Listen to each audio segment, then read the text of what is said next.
Have you ever heard a story from the ancient world so bizarre, so utterly terrifying, that it sounds more like a modern horror film than a historical account?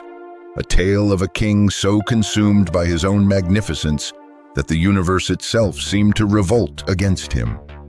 We are about to journey back in time to uncover the chilling, true story of a ruler whose end was so gruesome it has been whispered about in shock and awe for 2,000 years.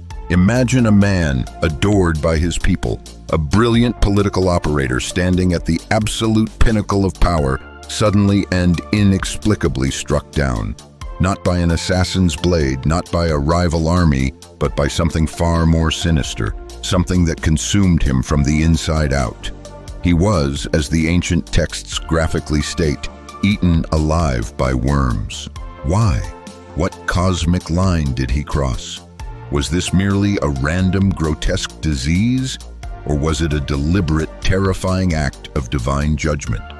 You may have heard fragments of this story, a verse here or there, but trust me, the full, unabridged account, weaving together both sacred scripture and secular history, is a jaw-dropping saga of ambition, blasphemy, and a truly horrifying reckoning. The details are not for the faint of heart, but the conclusion holds a profound, perhaps even life-altering secret. If you are ready to peel back the layers of this shocking historical mystery, then stay with me. But before we descend into this incredible narrative, I need to know where you're joining us from on this journey. Drop your city or country in the comments and what time it is where you are. I want to see how far this story is reaching across the globe. Now, let's begin. Have you ever considered those individuals who seem to be born under a lucky star, for whom the entire world appears to unfold like a red carpet with no obstacle too great to overcome? We've all known or heard of stories where immense wealth, staggering influence, and a powerful legacy flow into a person's life like an unstoppable river, a destiny seemingly pre-written for greatness. Herod Agrippa I was one such man. But his river of fortune carried a dark and treacherous undercurrent. Imagine being born not just into royalty, but into a lineage infamous for its magnificent yet brutal heritage. In the year 10 BC, a male child was born, the grandson of the notorious Herod the Great. Yes, that is the very same paranoid and ruthless monarch who, in a desperate fit of rage, ordered his soldiers to slaughter the innocent male infants of Bethlehem in a frantic attempt to eliminate the newborn Messiah, Jesus. What kind of a shadow do you think such a legacy casts upon the life of a young boy? Agrippa, however, did not grow up in some forgotten corner of Judea. No, his upbringing was at the very epicenter of the known world, in the heart of the Roman Empire, in the city of Rome itself. From the moment he could walk and talk, he was immersed in an ocean of privilege and power. He wasn't merely educated, he was steeped in the highest echelons of Roman society, rubbing shoulders with aristocrats, philosophers, and the imperial family. One of his childhood friends was none other than the future emperor, Claudius. Can you fathom that? Growing up playing games and sharing secrets with a boy who would one day command the entire Roman world? How would that shape your sense of self? Would it instill in you a profound humility, or would it nurture something far darker, a seed of arrogance deep within your soul? But Agrippa was far more than just a pampered aristocrat. He was sharp, a keen intellect, and a masterful strategist. Unlike so many rulers who remain aloof and disconnected from the people they govern, Agrippa possessed an almost supernatural gift, the ability to win the favor of both the unyielding, pragmatic Romans and the deeply devout, traditional Jews. To the empire, he was a reliable and astute asset, a competent administrator who understood the nuances of both politics and culture. But to the Jewish people, he transformed himself into something else entirely. He didn't just pay lip service to their customs, he actively and publicly embraced them. He honored the law of Moses. He attended their sacred festivals, and he offered sacrifices in the temple with a reverence that suggested he was born a priest, not a prince. In Jerusalem, he became a symbol of hope, At long last, the Jewish people had a ruler who seemed to genuinely revere their God and care for their sacred traditions. For him, the temple was more than just a political backdrop. He participated in the celebrations with an apparent sincerity that was palpable. He walked among the people, he gave generously to the priesthood, and he upheld the very laws that generations had fought and died to protect. Can you picture it? The king standing shoulder to shoulder with his subjects, bending his knee in prayer, offering sacrifices and invoking the name of Yahweh. The Jewish Sanhedrin was enthralled. The populace was ecstatic. Agrippa's popularity soared to unimaginable heights. But isn't it often true that at the very zenith of acclaim, the seeds of destruction begin to sprout? This is precisely where the story takes a dark turn and the tension begins to build to an unbearable degree. The more praise Agrippa received, the more he came to believe it. And soon, it was never enough. Respect was no longer sufficient. He began to crave adoration. Slowly, insidiously, the crown on his head began to feel less like a symbol of duty and more like a divine right. A pride began to swell within him, not just the pride of a king, but the hubris of a man who saw himself as nearly untouchable, nearly divine. Have you ever known someone who let admiration corrupt their character? Or worse, have you ever found yourself standing on that dangerous precipice? The Bible is not silent about this transformation. Pride goes before destruction, and a haughty spirit before a fall, warns Proverbs 16:18. This ancient truth began to echo louder and louder as Agrippa shifted his gaze from honoring God to elevating himself. He began to persecute the fledgling followers of Jesus, not out of a genuine theological conviction, but because it served his political ambitions. Crushing this new movement won him favor with the powerful religious establishment. So he played the part of the persecutor with cold, calculated precision. In just a few short years, Agrippa had achieved what many thought impossible. He didn't just inherit power, he magnified it. His territory expanded to nearly the size of his grandfather's kingdom.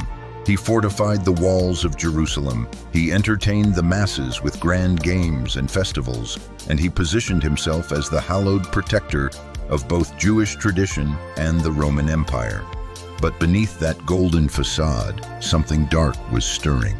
How far can a man walk down the path of self-glorification before his soul collapses under the weight of his own pride? How long can one obscure the truth that all glory belongs to God alone before the heavens themselves are forced to respond? The breaking point was coming, though few, least of all Agrippa himself, could see it. But what happened next would send a shockwave through an entire generation, a moment so horrific, so profoundly unusual, that even secular historians could not ignore it. What most people fail to realize is that Herod Agrippa's genius was not confined to public ceremonies and pious speeches. Behind the royal pageantry and religious gestures was a mind profoundly skilled in political strategy.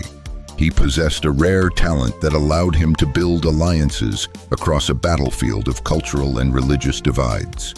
In an age where tensions between Rome and the Jewish people could ignite like dry tinder, Agrippa managed to walk a tightrope. He maintained the backing of the mighty Roman emperors while simultaneously charming the Jewish leadership and religious elites. But have you ever wondered what it costs to maintain peace between sworn enemies? What is the price of balancing power on such a razor's edge? For Agrippa, that price was about to come due, and not in whispers of secret betrayal, but in a manner so shocking it would rattle both the empire and the early church to their core. Because the truth is, success and power don't just elevate a person, they reveal them. They strip away the layers and expose what lies beneath. And hidden deep beneath the polished veneer of Herod Agrippa was a man growing desperate to hold on to his throne at any cost. That throne had become his idol, and he was willing to sacrifice anything or anyone to protect it. This desperation led to one of the most agonizing periods for the first Christian church in Jerusalem. And it all began with a single, calculated move. The Bible, in Acts chapter 12, verse 1, records, "About that time Herod the king laid violent hands on some who belonged to the church, in order to persecute them." This wasn't about theology. Agrippa didn't have a deep-seated hatred for Jesus' teachings. He likely didn't even care about the doctrine. This was about politics. Raw, cold, power-hungry politics. And the Church of Christ had become a pawn in his game of influence. His first target was James, the brother of John, one of the sons of Zebedee. Not just any disciple, but a member of Jesus' inner circle. One of the three who stood with the Messiah on the Mount of Transfiguration and heard the voice of God thunder from the heavens. Can you imagine the statement it would make to silence a voice like that? Agrippa ordered him to be executed by the sword. Just like that, one of the pillars of the apostolic foundation was struck down. The response was exactly what Agrippa had hoped for. News of James's death rippled through the Jewish leadership with applause and satisfaction. He had given them a victory, and in return, he felt their approval like a warm wind on his face. But the hunger for praise is never satisfied. Once tasted, it demands more. And so his eyes fell upon an even greater prize. Peter, the leader, the rock, the primary voice of the church in Jerusalem. During the sacred festival of unleavened bread, Agrippa seized his moment. He had Peter arrested and thrown into prison. But this was no ordinary incarceration. Agrippa made certain the apostle was under meticulous watch. 16 soldiers working in 4 squads on a constantly rotating schedule. The message was clear: there would be no escape for Peter. But what Herod Agrippa failed to comprehend, what his swelling pride could not allow him to grasp, is that you can chain a man, but you cannot chain the purpose of God. While Peter sat in a dark, cold cell, the believers throughout the city gathered to pray, not just once, not just in private, but fervently and constantly, crying out for divine intervention. Can you see it? The flickering oil lamps, the whispered pleas, the trembling voices begging for heaven to move.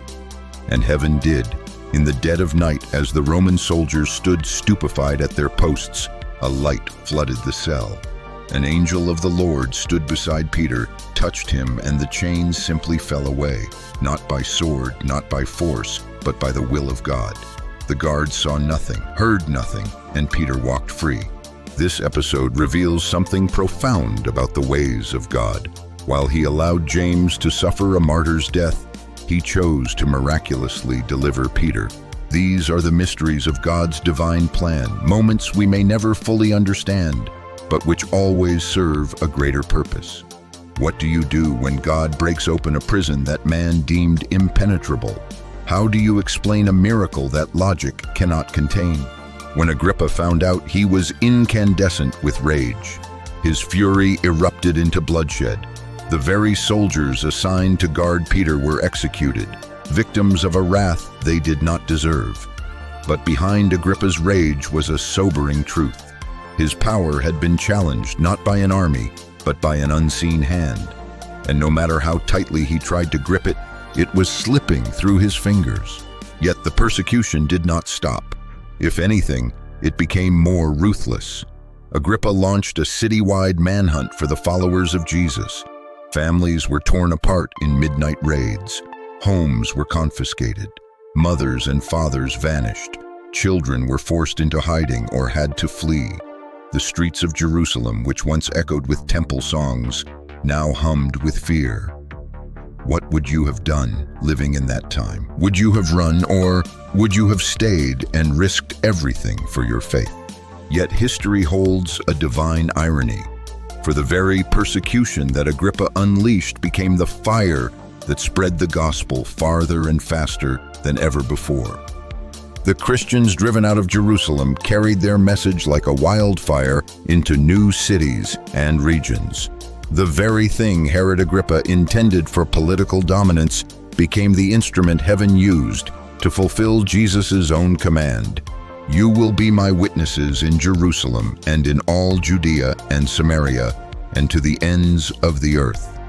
Acts 1:8. Isn't it strange how the schemes of kings so often end up serving the plans of the King of Kings? All the while, Agrippa thought he was winning, still believing he had the upper hand. But heaven was already writing the next chapter, and what came next would leave even Rome speechless. During this period of escalating tension in Jerusalem, something else began to shift beneath the surface, quietly, ominously, and unnoticed by most. While Herod Agrippa strode forward with confidence, believing he was tightening his political grip, the truth was that every step he took was pulling him closer to the edge of a divine judgment. The same hands that had once built alliances and stabilized a volatile peace were now digging his own grave, not with violence or rebellion, but with pride. Slowly and tragically, the man once admired for his diplomacy was becoming drunk on his own adoration. It began subtly, a gesture here, a demand there, but soon the changes in his demeanor were impossible to ignore. Those who had once respected his tact and balance began to sense something dark behind his eyes. The humility that had once allowed him to navigate between Romans and Jews had eroded into something toxic. He no longer saw himself as a servant of the people. He saw himself as something higher, grander, almost divine. And isn't that how pride works? It doesn't arrive in a flash. It seeps in, inch by inch, whispering that you deserve more, that you are more. Have you ever watched someone be transformed by power, or felt that subtle temptation in your own heart to believe the praise instead of deflecting it to the one who deserves it? Herod Agrippa's gradual descent into delusion was setting the stage for something far bigger than politics, something cosmic, something eternal. Each act of self-glorification was moving him toward a moment that would forever serve as a warning through the generations, a reminder of what happens when a mortal man dares to accept for himself what belongs to God alone. His story stands as a stark testament to anyone who dares to touch the sacred. As the apostles had once warned in Acts 5:39, if it is of God, you will not be able to overthrow them. You might even be found opposing God. Agrippa didn't just ignore this warning, he ran headlong into it. That divine collision point came in the city of Caesarea. It was a day that began with all the appearances of normalcy, a day so ordinary you would have no idea that judgment was about to be rendered. But isn't that so often the way of God's justice? The quiet before the storm, the stillness before the firefall. Agrippa had scheduled a public appearance, but this was no routine gathering. The air was thick with tension. The cities of Tyre and Sidon, major coastal hubs, had become locked in a conflict with Agrippa, and they were desperate. These cities, though powerful in trade, grew little of their own food. Their very survival was completely dependent on importing grain and necessities from Agrippa's territories. But something, perhaps a political disagreement, perhaps nothing more than a bruised ego, had led Agrippa to sever diplomatic ties. Famine was looming, desperation was mounting, and now these once proud cities were forced to come crawling to him, begging for mercy. Unable to approach the king directly, their emissaries went through Blastus, Agrippa's trusted chamberlain, a man with the king's ear. By charm or by bribe, they won his favor and arranged an audience. The stakes could not have been higher. Picture it, 2 starving cities, their fate hanging on the mood of one man. And Agrippa, he saw it as an opportunity not for service, not for reconciliation, but for performance. On the second day of a lavish festival, Agrippa chose to make his appearance not in simple robes, not as a humble king, but as a living god. According to the historian Josephus, he wore a robe woven entirely of silver thread, so brilliant that when the morning sun struck it, it blazed with a terrifying, fiery light. The crowd gasped, the air shimmered, and the man on the stage stood still, basking in the glow. Then came the moment of blasphemy. As he opened his mouth to speak, the people began to shout, perhaps out of flattery, perhaps out of fear, or perhaps out of spiritual blindness. This is the voice of a god, not of a man. The words echoed like thunder across the city square. Now pause here for a moment. What would you do standing in Agrippa's place, with every eye upon you, the sound of worship rising like incense? Would you point to heaven and say, "No, the glory belongs to God"? Or would your heart swell, tempted by the illusion that maybe, just maybe, they were right? Agrippa had a choice, one final off-ramp. He could have refused the worship and given glory to God, as any Jewish king was called to do. He could have remembered the very first commandment, "You shall have no other gods before me." But he didn't. He drank it in. He stood there motionless and let the adoration wash over him, accepting their worship as if he were a deity. In that moment, Agrippa crossed a line that no man can cross unscathed. And then, suddenly, quietly, and without warning, everything changed. The Bible tells us in Acts 12:23, immediately, because Herod did not give praise to God, an angel of the Lord struck him down. No warning, no second chance, not even a word from the angel, just judgment. In that instant, celebration turned to horror. What began as a royal triumph had now become a divine reckoning. But what exactly happened? How did it unfold? What did the people see? And what did Agrippa feel in those final, terrifying moments? That is the mystery we are about to explore. What happened next was so shocking, so undeniably supernatural, that it shattered the illusion of Agrippa's invincibility in front of everyone. This wasn't a story passed down in hushed religious circles. It wasn't confined to Christian texts. This moment was so public and so stunning that it was seared into both sacred scripture and secular history. The Jewish historian Josephus, who was not a Christian, but was a revered chronicler of the era, documented the event in unnervingly graphic detail. As Agrippa stood on that stage in Caesarea, bathing in the adoration of men, something unseen pierced through the veil of human pride. Suddenly, without any warning, a sharp, searing pain ripped through his abdomen. Not a dull ache, not a passing discomfort, but an agonizing, unbearable torment. His face contorted, his knees buckled.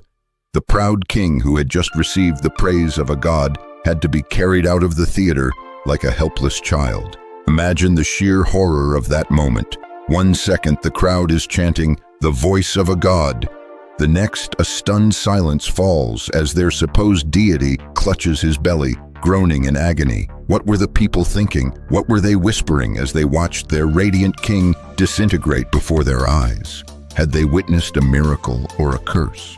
But this was not a quick death. And that is what makes it so much more terrifying.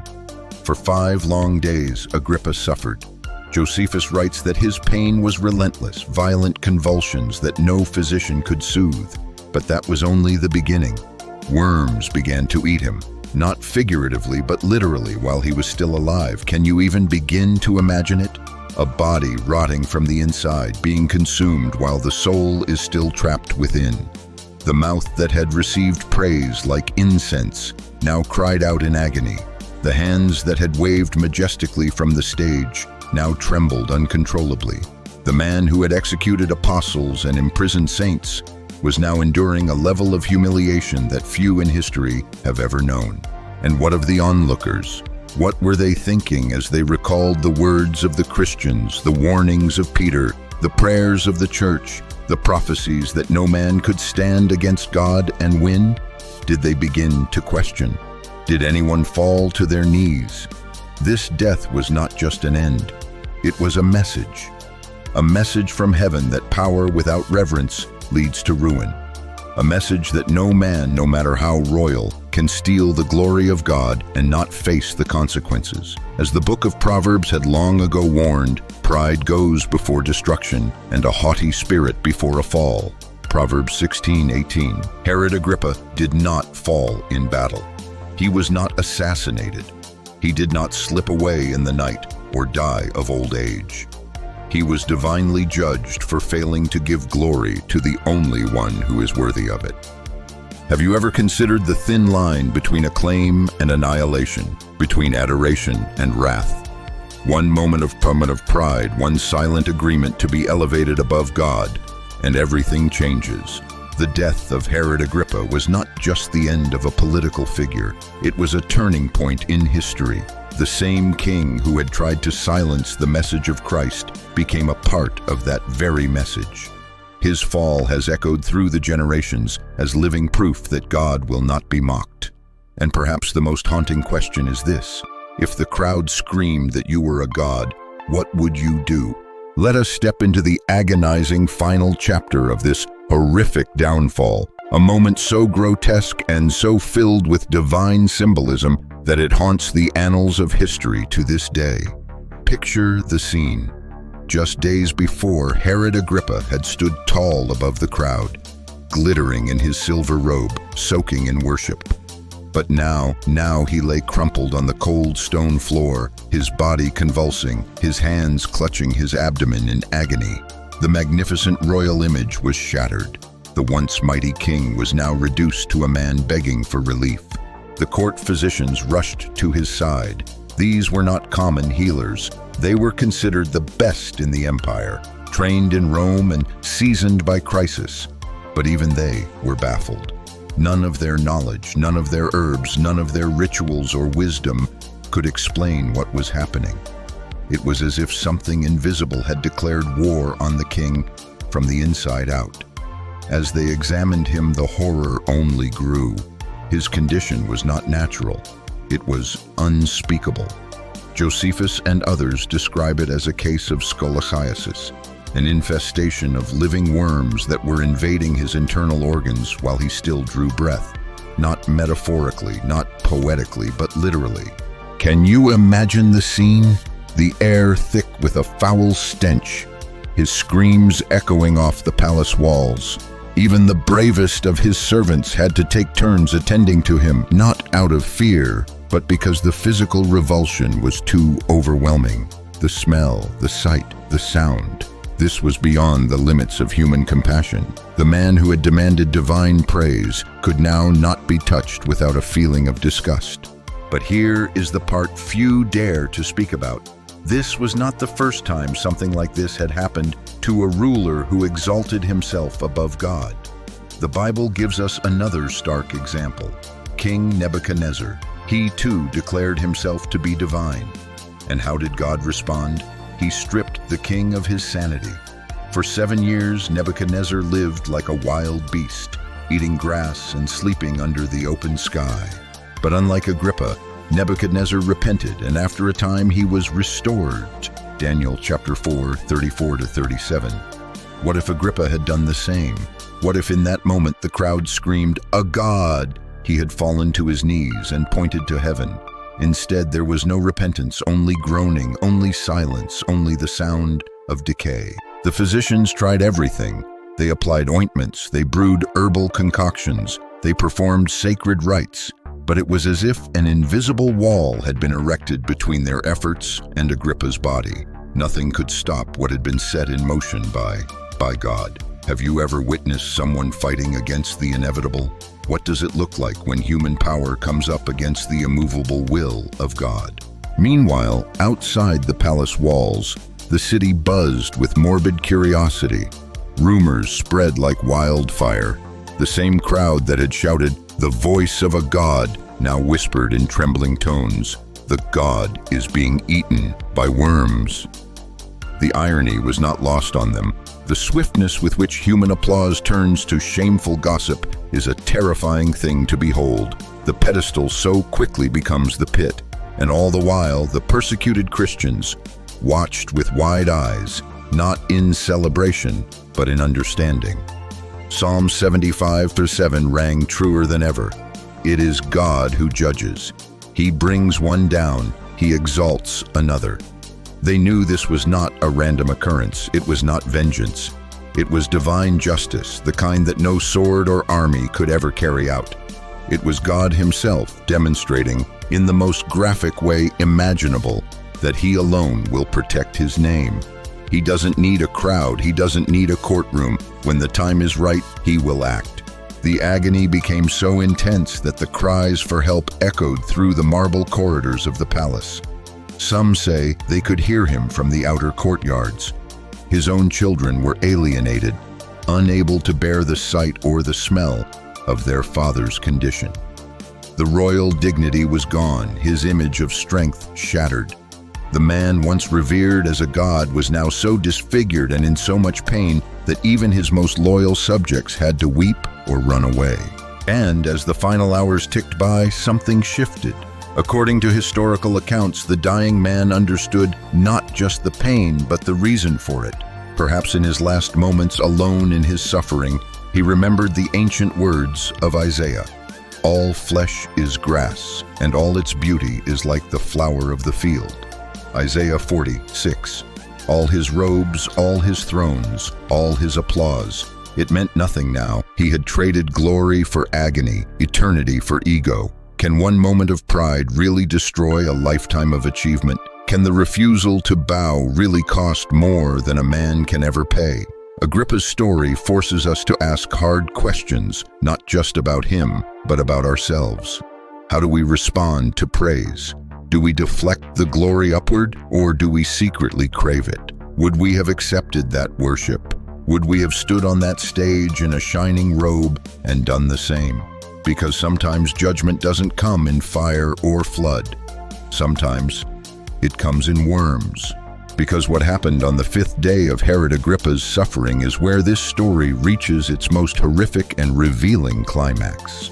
If the first days of agony had exposed the frailty of his flesh, the final day demolished any illusion of divinity he had ever allowed himself to believe.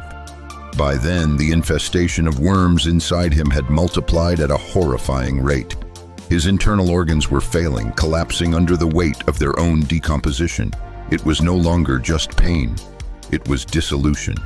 Agrippa was being swallowed alive from the inside out.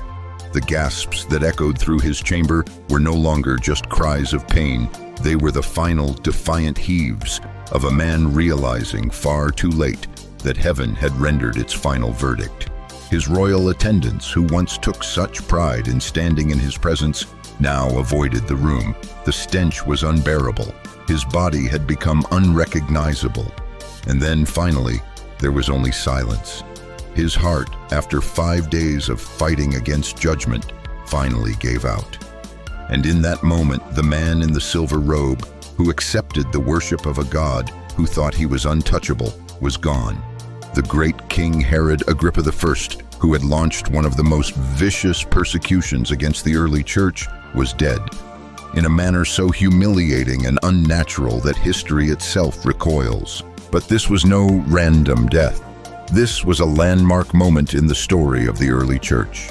For the believers who had seen their loved ones imprisoned, tortured, and executed by Agrippa's command, his end was not just justice, it was divine validation. As the Apostle Paul would later write in Galatians 6:7, "Do not be deceived, God cannot be mocked. A man reaps what he sows." And Agrippa had sown pride, vanity, and cruelty, and now he reaped decay. Ancient medical texts would later label his condition as morbus pedicularis, and while modern scholars might suggest it was a form of advanced intestinal disease, perhaps exacerbated by complications like peritonitis or sepsis, one thing remains clear: this was not just biological, it was symbolic. The symptoms described by Josephus, the intense abdominal pain, the foul, putrid odor, the literal appearance of worms emerging from his flesh, point to an unmistakable conclusion that this death was marked by a divine fingerprint. And what is even more mysterious is that this type of condition, this specific, bizarre form of death, has appeared in other ancient records, many of them strangely associated with tyrants, with rulers who declared themselves gods, or with persecutors of the innocent. Is it a coincidence, or is it the very hand of God writing a warning across the timeline of history? The Bible is explicit in Acts 12:23. Immediately an angel of the Lord struck him down because he did not give glory to God, and he was eaten by worms and died. There is no ambiguity. This was not politics. This was not just sickness. This was the intersection of God's holiness and man's hubris. So what does this teach us? Not just about Agrippa, but about ourselves. It teaches us what Proverbs 16:18 stated so plainly: pride goes before destruction, and a haughty spirit before a fall. The life of King Herod Agrippa was once a story of intelligence, diplomacy, and favor, but it ended as one of the clearest warnings in the entire New Testament that no one can touch the glory of God and remain unscathed. The haunting part is how easily it could have been avoided. One moment of humility, one simple acknowledgement that all power comes from God. But pride needs no permission. It blinds, it isolates, and in the end, it destroys. So we have to ask ourselves, what thrones are we clinging to in our own hearts? Where have we allowed ourselves to believe we are in control instead of submitted to the one who truly reigns? Because Agrippa's story isn't just about the past. It's a mirror, a question posed to each of us. When the applause comes, when people praise you, will you reflect the glory upward, or will you stand still and bask in the moment for just a little too long? This story is one of the most profound and powerful reminders in the entire Bible. God opposes the proud but gives grace to the humble. Herod Agrippa thought he could rise above man, even above God. But in doing so, he crossed a line that heaven would not permit. While he persecuted the church and accepted the worship of men, the God of justice was preparing a response, not in anger, but as a holy warning that would echo for generations. Agrippa's story is not an isolated incident. The Bible presents other chilling portraits of men whose pride led them to ruin. King Nebuchadnezzar, recorded in Daniel 4, also exalted himself as a god until God struck him with madness, and he lived like a wild animal for 7 years. But unlike Agrippa, Nebuchadnezzar repented and was restored. Then there was Pharaoh, who repeatedly hardened his heart against God's commands through Moses. His pride sank with him in the Red Sea. And King Uzziah in 2 Chronicles 26, who in his arrogance dared to take on the role of a priest and was instantly struck with leprosy. These are not just old cautionary tales. They are divine echoes that speak directly into our modern world. As James 4:6 reminds us, God opposes the proud but shows favor to the humble. And that truth is as alive today as it ever was. The death of Agrippa was more than a personal judgment. It was a lesson chiseled into history. To this day, his story is told. We may not see people standing on stages declaring themselves gods, but pride has not gone away. It simply takes new forms. It hides behind carefully curated social media profiles. It boasts quietly in job titles, in relationships, in accomplishments where one might whisper, "Look what I have built." But the essence of pride remains unchanged. It forgets who gave the strength in the first place. Jesus showed us a different way. In Matthew 23:12, he said, "For those who exalt themselves will be humbled, and those who humble themselves will be exalted." And he lived it. The Son of God, through whom all things were made, humbled himself and became a servant. Philippians 2:7. What kind of king does that? What kind of God kneels to wash the feet of men? True humility is not weakness. It is strength under control. It is wisdom wrapped in reverence. As followers of Christ, we are not called to chase recognition or crave applause.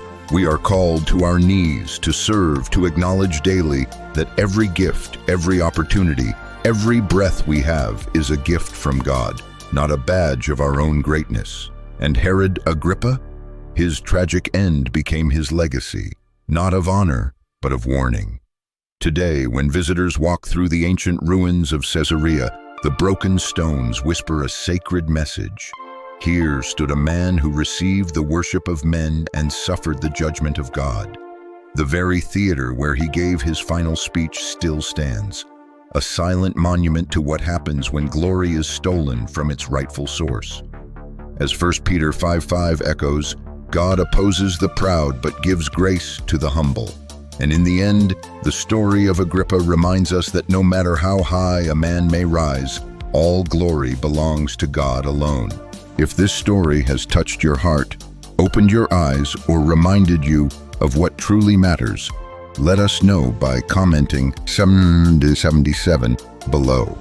That number symbolizes divine completion and perhaps your own turning point toward greater humility and surrender. If you feel led, we are deeply grateful for your support through Super Thanks.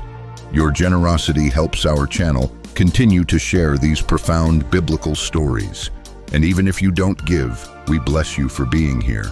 Don't forget to like this video, subscribe to our channel, and share it with someone who needs to hear this truth.